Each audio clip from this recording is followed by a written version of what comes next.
boxing fans, what's the deal? Straight good night. You want to sit down over here for a second?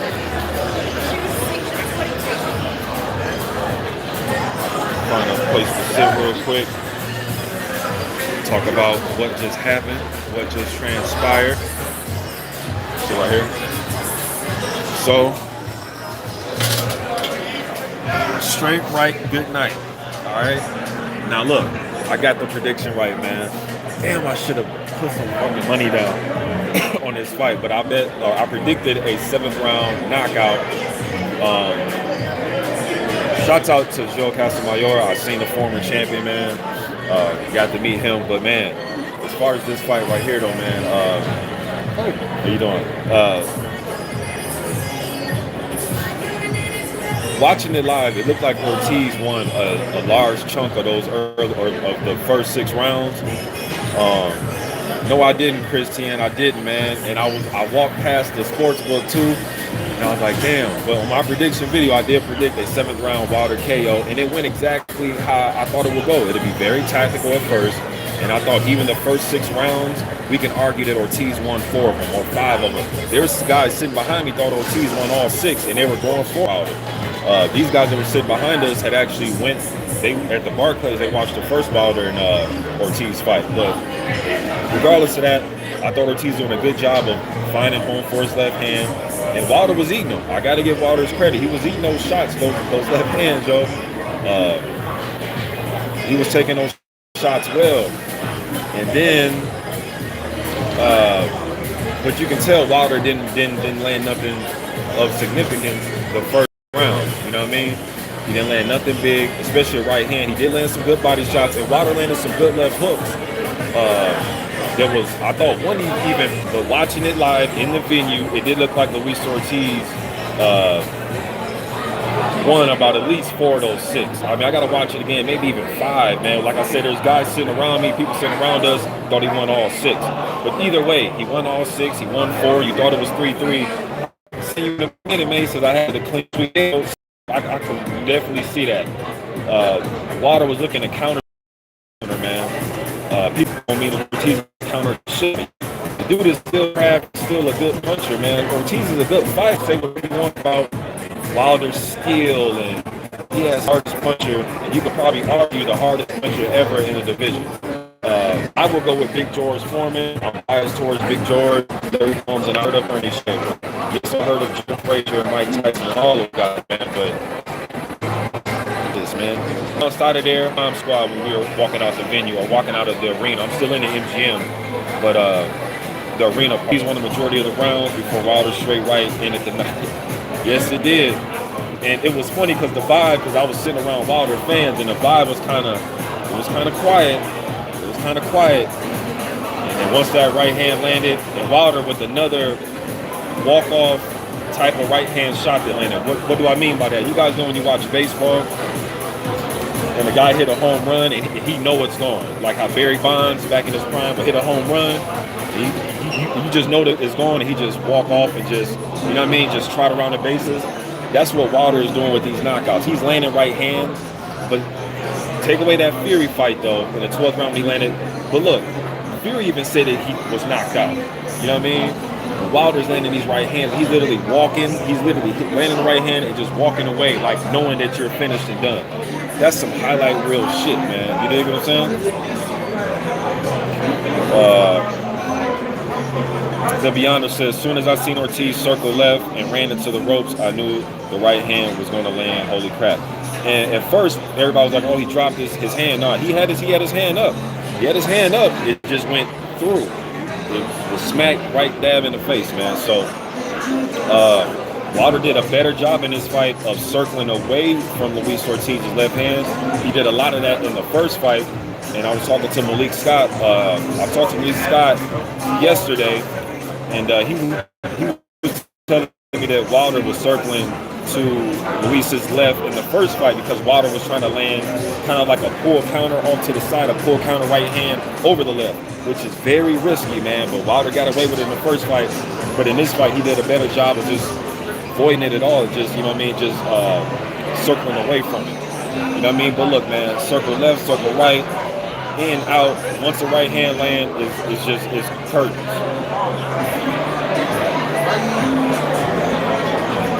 Wilder landed some good body shots in this fight. Ortiz did a damn good job, man. He was finding a home for that left hand. He was backing Wilder up. He did a good job, man. He just got caught with the right hand and just couldn't recover. Adam Konowski, what's up, man? Adam Konowski right there just walked by. But man, the Beyonder says, as soon as I seen, okay, Big CJ Everyday Brother says, damn, Beyonce. Yep. What's good, bro? What's good?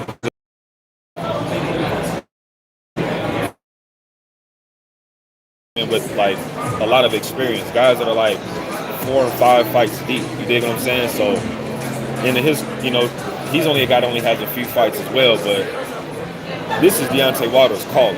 You know what I mean? I know his brother won some amateur title in Alabama, which is a feat in itself. I'll give him credit for that one. Won some Golden Gloves, but this is his brother's calling, man. I'm not sure if this is his calling like that. Wilder, his brother Deontay's a special fighter. Jaleel L, what's good, bro? Yeah, landing some good hooks to the body, and Wilder was landing a good lead left hook. You know what I mean? He was jabbing. I thought he should have doubled up on the jab a little bit more, but he was landing some good left hooks. Even one I thought even buzzed Ortiz. BK Boxing Ace says Ortiz was being cocky when he got dropped. Rory says, good Lord. I don't think he was being cocky. I just think he got caught with the straight right. Yeah, my wife said he doesn't think he was being cocky, just got caught with something, man. And once I seen him, the way he went down, when he was just kind of discombobulated, and I just knew he wasn't getting up. And if he did get up, he wasn't going to get up on time.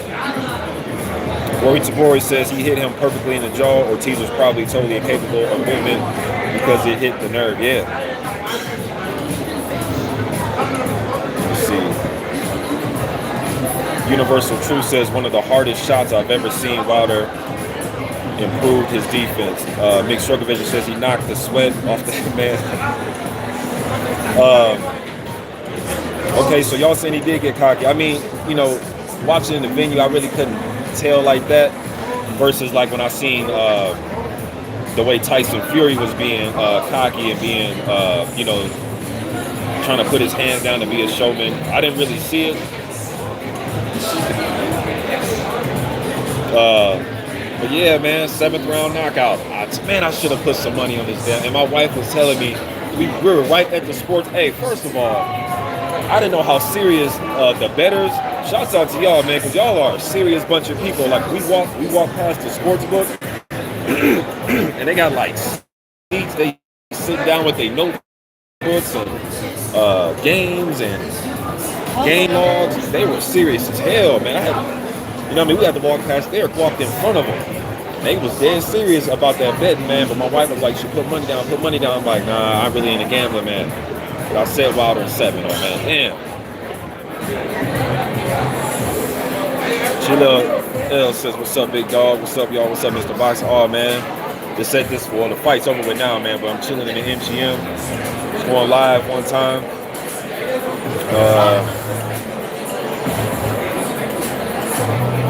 Let's see.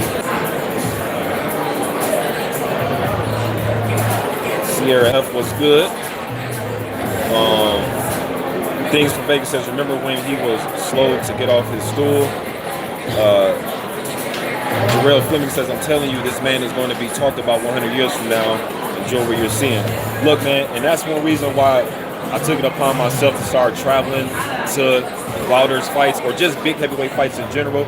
Because regardless of what people will say when I say this era of heavyweights give me that feel that I used to have when I was a teenager watching Tyson and Bo and Lennox and all those guys in the mid shit that just through the 90s. You dig what I'm saying? I'm getting that same feeling. Or when I was a kid in the 80s, watching Tony Tubb and young Mike Tyson and Larry Holmes and Frank Bruno. I get that feel with this era. You know what I mean? So when I was a kid, I used to dream and wish that I was in the MGM brand. I used to dream and wish I was at the Hilton. I used to dream and wish that I was at Madison Square Garden. No more dreaming and wishing. He just gonna go to the fights. You know what I'm saying? So Deontay Wilder puts me in the mindset when I used to watch Holyfield and Mike Tyson and Lennox Lewis and guys like that, man. Got a super chat. Let me show that person love. Let me scroll so let's find that super chat. Say less, my man Jeff. Dream Chaser Boxing was good, bro. Appreciate that $5 holla. He says Wilder was extremely patient. Gave up too many rounds for me, but he set up Ortiz nasty. Yes, he did. Curtis Anderson, what it do? He said, I said Wilder in 7. Hey, a few of us said it, man. We should have put some money down, Curtis. Tone Bangers, what's good, bro? Bomb Squad, yes, indeed. Yeah, best says Chalil. Okay, you saw my man Chalil. But hey, y'all. I'm going to try to go live. Let me see. BG London says, I didn't like watching the early rounds. Wilder messed with my nerves. Jesus Christ, man. Yeah. And Ortiz landed some good shots. And I knew Wilder was taking the patient role. And he usually does that in the majority of his fights. He's very patient, man. He's a patient fighter. For a guy to have an extremely high KO percentage, if you didn't see who he was and you just seen on paper, guy was 42-0 with 41 knockouts, you would think some aggressive, come forward, run out of this corner type of dude. He gets like that when he has you hurt, but he's a patient fighter. Wilder's very patient, man. That to me in itself is special. Because to have that type of power, you would think the average guy would go out there just guns blazing. He did that against Tyson Fury, and he lost some rounds doing that, headhunting for the knockout. But when Wilder's patient, even if you want to say giving up rounds or losing rounds or however you want to phrase it, his power is dangerous because he can knock you out in round 1, or he can drop you and hurt you severely in round 12. That's some historic stuff, man, because usually knockout KO punchers, they're usually great front runners. Mike Tyson, one of my favorite fighters of all time, man, was a great front runner. The first 5 rounds, extremely dangerous. You dig what I'm saying? But Wilder's power is a little bit different, man. Kind of like Big George in a sense, especially the Big George that fought later in his career, where it can come out of nowhere. You dig what I'm saying? And just boom, just that fast. Like Wilder said, you got to be perfect for 12 rounds. He has to be perfect for 2 seconds. And to be honest with you, even less than that, a half a second, a millisecond. You know what I mean? So, great KO. But hey, y'all, look, man, I appreciate y'all showing up. Damn, I'm losing my voice, man. We did a lot of damn yelling. Hold on, man. Take a drink. Hold on.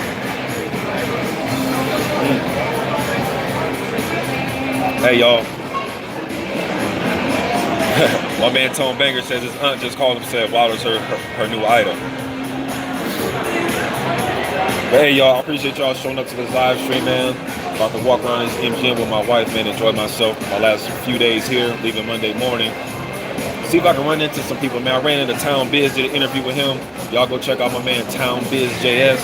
Did an interview with him during the Santa Cruz fight. Had to stretch my legs, man. The MGM Grand seating arrangement is not made for 6'5" guys. So if you're 6'5", or maybe 6'4", 6'3", or around that height, man, the leg room is rough leg room, man.